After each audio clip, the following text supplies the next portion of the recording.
Vendredi soir, le SCO, 7e du classement de Ligue 2, accueille Boulogne, 4e pour le choc de la 33e journée. Un choc entre deux équipes au parcours diamétralement opposé depuis un mois et demi. Deuxième à l'aube de la 28e journée, les Angevins comptaient 7 longueurs d'avance sur les nordistes, 7e.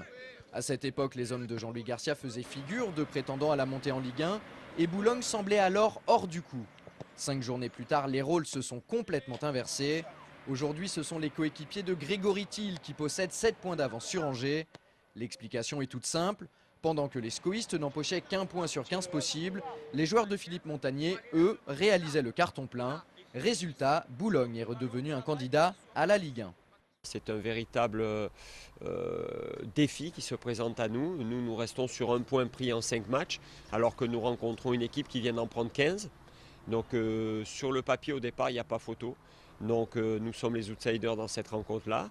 Et j'espère que mes joueurs vont être capables de se transcender, de se surpasser pour réaliser ce petit exploit. Parce que autant il y a 2 mois, ça n'aurait pas été un exploit quand j'ai battu Boulogne. Autant à l'heure actuelle, compte tenu des stats, ça sera un petit exploit.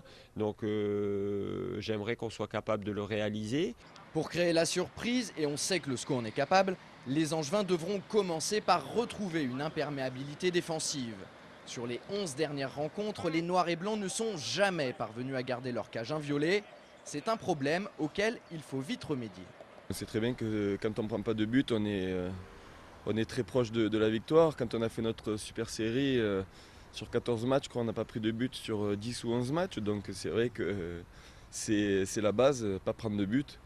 En ce moment, le dernier match, on ne concède pas beaucoup d'occasions et puis on prend un but.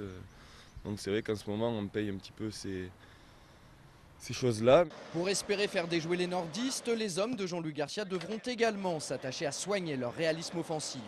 Si l'on s'en tient à leurs 5 dernières sorties, les Angevins n'ont inscrit que 2 petits buts.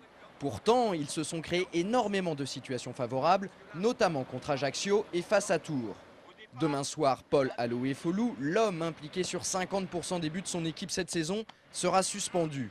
Alors si les scoïstes veulent inverser cette tendance, ils devront se surpasser et faire preuve d'encore plus de concentration dans la surface adverse. Il nous faudra être bon dans la récupération du ballon et surtout être capable de se projeter vers l'avant en essayant de trouver une animation offensive performante en l'absence de Paul Aloué-Foulou qui, comme tout le monde le sait, est un joueur important de cette animation offensive. Donc on va essayer des choses, mais il nous faudra être généreux, enthousiasme, combatif et aussi être capable de créer, d'être audacieux. De dépasser un petit peu sa fonction, je dirais, dans toutes les lignes pour pouvoir mettre en danger cette équipe.